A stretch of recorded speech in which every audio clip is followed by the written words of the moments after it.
Hey, it's Kesha. Welcome and welcome back.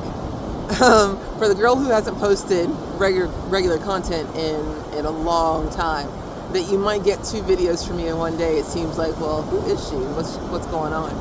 But that's why we're having the second video. This week, I had the blessed experience to be part of the most beautiful exchange, and I just wanted to share with you one of the takeaways from that.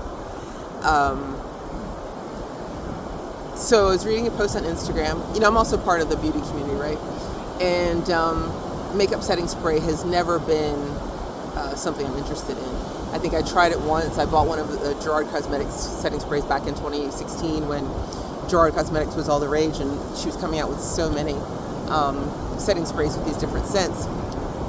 And I wanted to try it. And when I did, one, I'm not that big on foundation, but the idea of a setting spray that it sets your makeup seemed intriguing.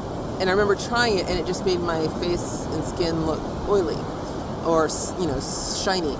And since I've been an oily skin girly my whole life, the whole battle has been to keep it matte. And so that wasn't the thing for me. And I remember one time I went into a NYX store, and the girl tried to sell me some setting spray, and I was like, no, that's not my thing. And she's like, why not? And I said, because it made me shiny. She's like, well, yeah, that's what they do. And I was like, well, okay, that's my reason not to buy them. So it's been years since I even thought about them. But if you've been in the community, you know that recently Urban Decay, in a bid to stay relevant,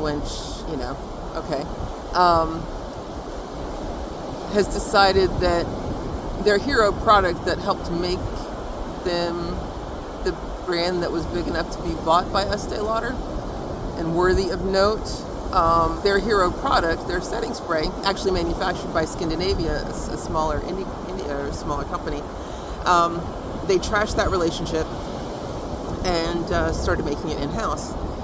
And Alan Goldman, the founder of Scandinavia, put up a beautiful post explaining, Scandinavia and the setting spray's origins, the relationship with Urban Decay, and then its subsequent fallout.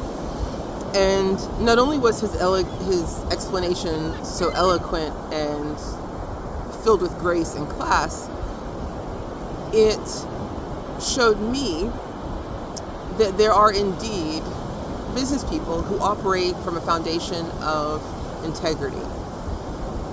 Not the fleeting, we have integrity, like those buzzwords they use in corporate on their websites, but he actually lives and breathes it, and it comes through in the language and in the way that he explained the situation.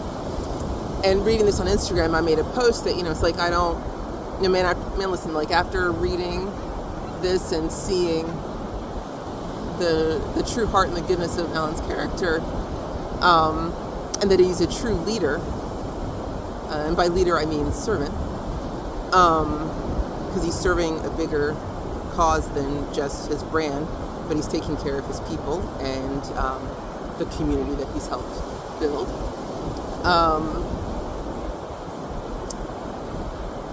I so often look for that because that is who I am. And throughout my career, as many experiences that I've had that were negative under the category of Black woman in corporate, and for those of you who know, you know, and having recently been fired, Black woman in corporate syndrome, where I think it's important that each of us show up authentically as our best and fullest selves, because that's how we've experienced the fullness and richness of life. And all the videos I've put up have been about empowering you to discover and express that. He was the living embodiment of it, and I sent a post saying that I don't buy setting spray, but because of the way you've handled the situation, I'm going to support that. I'm going to support you and Scandinavia, and not just support in words, but I'm going to put my money into it and buy it. And the brand reached out and said thank you, and I was like, oh my god, the brand reached out. And of course I know that that's a team, right? Like, that's a social media team at work, and they're doing their job, and they're doing a great job of it. But the level of floored I was when Alan himself left me a voice note in gratitude and thanks was simply beyond anything I would have expected or even imagined. Like, why? I mean, it's just that extra step, right?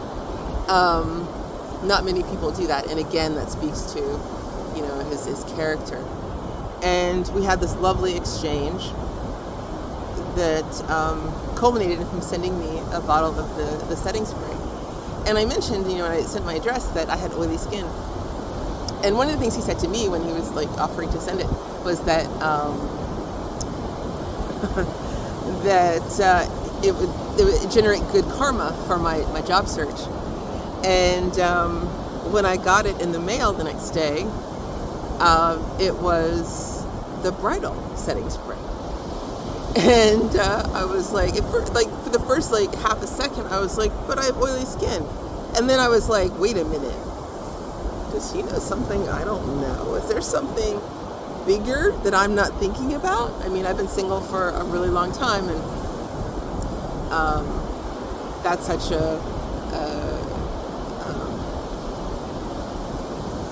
I don't know, I think about wanting to be married and being in a relationship, and that sounds so wonderful, and I look forward to that, you know, when it happens. But I haven't been thinking about it, you know, consciously, consistently, or, you know, just, you know, I don't know, it just hasn't been in my radar lately. But he replied with, yeah, you know, yeah, that's going to happen.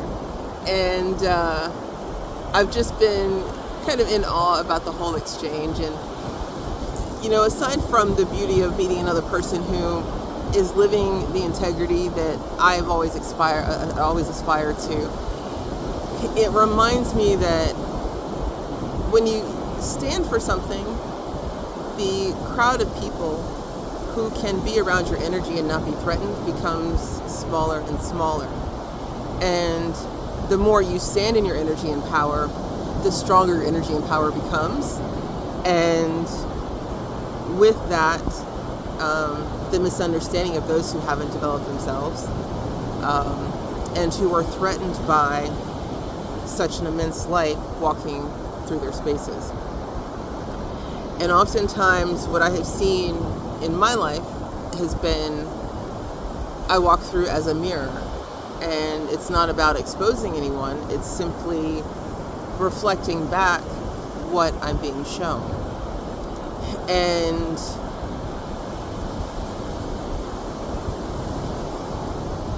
in the case of being fired, I'm reflecting back their smallness. And in the case of the exchange with Alan, I'm reflecting back his largesse. And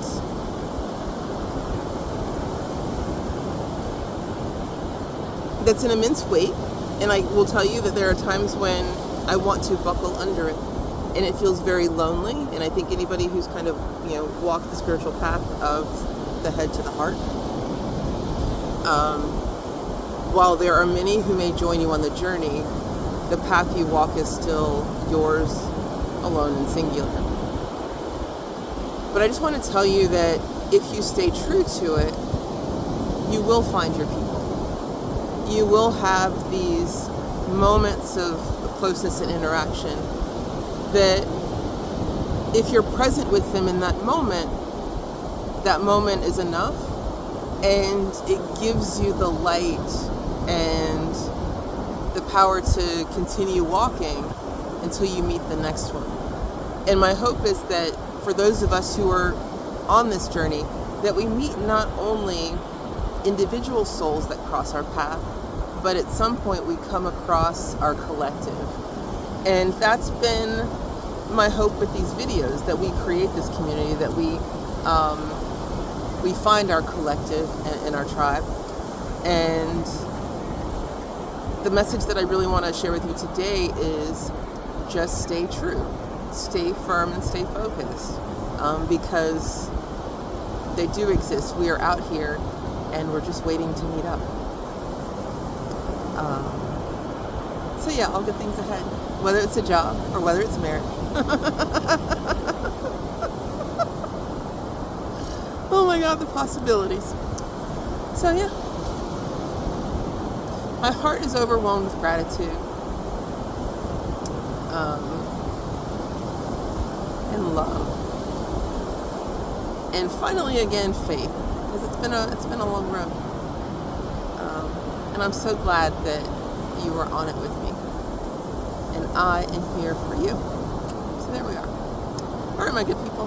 We'll see you next time. Bye.